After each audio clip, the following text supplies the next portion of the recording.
Hello and welcome to Cuppa Time. I'm thrilled to be here for you today, and I'm also thrilled to be not with Tony but with Lynn. So hi, Lynn. Hiya. It's a nice sunny day again, and yes, for the purposes of Cuppa Time, I'd like to invite you to show us your favourite cup or cups and explain why they are your favourites. Right, so I've got three. Okay. I've got three. So my first one, which has actually got my tea in, are these little mugs. Which Right. have got, I just like the artwork on them, and there's a set of 6, so this has obviously got flamingos in, but I think it's really cute, and it's the artwork really. We've got a collection of these mugs, and they're obviously Yorkshire phrases, so this says Elas, that's gorgeous. That's lovely. But we've got a lot of them, so we've got like numpty on it, we've got best dad in Yorkshire. I got one for my 50th birthday from my kids. So I just like them because it's just us, basically. It's us as just. And then my last one is this one, which I'm a tropic skincare ambassador. This is the greatest show. So every twice a year, we couldn't obviously have it in March. We sort of get together and they launch new products. And the first couple I went to, my manager gave us these mugs. So and whenever I pick these out of the cupboard, it just makes me, it just takes me back. And it's just a really happy experience, really a lot of fun, a lot of laughter, a lot of inspiration.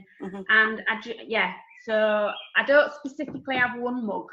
I just go in the cupboard and think, I'm going to pick that one out today. And it just, each one sort of has a bit of us in it as a family and me as a person in it.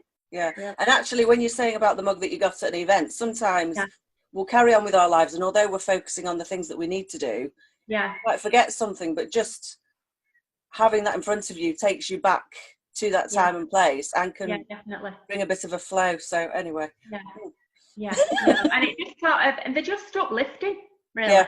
You know, even though a little mug, like, you know, you've said with a lot of the people that you've chatted to, they all sort of mean something, and that, and particularly more at the minute as well. It just uplifts your spirit, and obviously you've got a cup of tea in it as well. Excellent. Can I ask you, Lynn, what it is that you do in your life that helps keep you uplifted? Well, at the moment, I am, like I've said before, a tropic skincare ambassador. So fortunately, as a business, we are still able to do what we're doing. So that's really uplifting, because obviously everybody needs a bit of me time, a bit of chill time.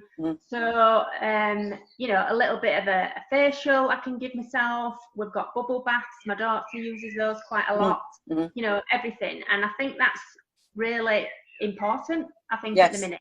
So that's sort of been quite good. And we do have a doggy as well. So it's being outside with her and the walk and being outside. And obviously, I know some people have said, oh, it's really nice weather, isn't it a shame? Now, I know it's really a shame. You know, we missed a holiday in the lakes over Easter. But I'd rather, with us not being able to go very far from our homes, have it really nice. Because if it's raining all the time, I think that would lead to even more of a low mood.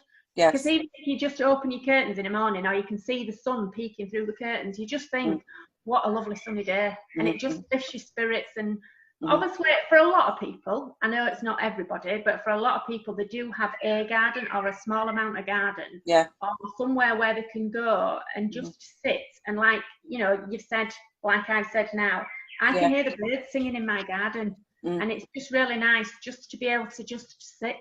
I think if you're taking time for yourself, whether it's in the garden or, like you say, for a bath, because someone said to me probably about 3 or 4 years ago, mum of 3 that I am, you know, you rush around doing the things that you do for your family, but you don't take time for yourself. And even if it's, you know, you might normally have a bath, which is a quick hop in, hop out, take 20 minutes. You know, that might seem not a long time to some people, but when you're used to not having much time for yourself, taking that time for yourself is valuable for you and makes you better for the rest of the time that you're being mum for the rest of the family. And I think as well, just even though it is just 20 minutes or even 10 minutes sitting in your garden on your own cup of tea, it is amazing if you just sit or whatever you want to do, you know, or read a book. I think it is amazing just having that bit to cut off. Or take, you know, if you're reading a book, take you somewhere else. It is amazing how it rejuvenates, and just the mind. I think it slows the mind down. from all that's going on, really. So that's what I sort of tend to try and do. So yeah. So have you done anything a bit different at all at the moment? Or is it just... mainly with my business, because we've had to sort of move it a bit more online, so stepping out of my comfort zone. So obviously I started doing a few lives on my group, so like little facials and talking. That's been a big thing. I did one for the first time in my group, so that was good, because I sort of thought most people know me and it don't go to the worldwide wherever ether.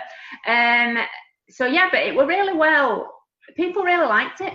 So I think it's more that, and trying to connect with people that way, really. And even just, chatting to people, my friends, you know, on a video message or a Zoom message. And we've got, where I work in the day job a couple of times, we've got, we were supposed to be meeting up tonight anyway for a bit of a social. Well, we're doing it all on Zoom. We're going to get our glasses of wine. We've got bingo sorted. We've got Pictionary sorted, I think. So so it's stepping out a bit out of your comfort zone. Really. Yeah, brilliant. And so doing different stuff. Yeah. So had you not done any lives before you were doing them in your group at the moment? No, never. So even this, I'd recorded a little bit and done some videos. But even this just seems a bit scary. But I just thought, why not? Yeah. What not? Why not? Yeah. Do you know what I mean? It's about that connection and listening to people's stories, and just, you know, if somebody's listening to this, just 15 minutes out of what they were doing, and just to go back to what they were doing before. Yeah, because that's the one thing that, sorry, I'm not trying to interrupt. That's the one thing that people that had not done and joined with me before this period of time, because a lot of people are joining me now, is that people were afraid of being on camera. And I'd guide them through that, because I'd learned from a TV presenter course things that you need to do. However, people just hadn't got over that struggle or that fear. Yeah. And also, at the end of the day, even if, like for me on the live, if I were doing it as a pamper physically in front of, obviously, ladies predominantly, if I flopped up or if something went wrong, you just sort of make a laugh and a joke out of it. Yeah. Well, in reality, it's just the same when you're either speaking to somebody or doing a live yourself. It is really no different, I think. It's just because sometimes you can't physically, certainly on a live, you can't physically see somebody.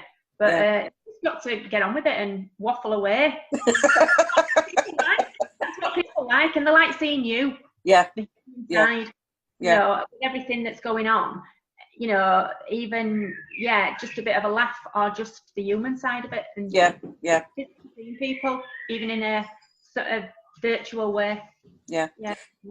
So we're coming to an end. So I'm interested to find out whether there's anything that people don't know about you, or something that you've done in the past that might be a surprise. Well, my big thing is, sorry, I'm looking out in the garden because my dog's got something, but it'll be fine. It's cardboard. I think it's a toilet roll. Anyway, but is when I was between the first and second years of university, I went to Jamaica for in the summer. Yeah. And worked. It was an organised thing that I went with, so I wasn't just going on my own. But it's just for me, a really, really special memory. And I went, because I could have gone to America, but I thought, well, my chances of going to America are greater than my chances of going and working in Jamaica. So I did that instead, and it was great.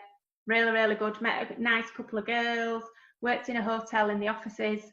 But I used to walk down a bit. I mean, it's glorious blue sky today, looking at my doors, and it was the same there. I'd walk to work, and it was glorious blue sky and glorious blue sea, and I walked to work.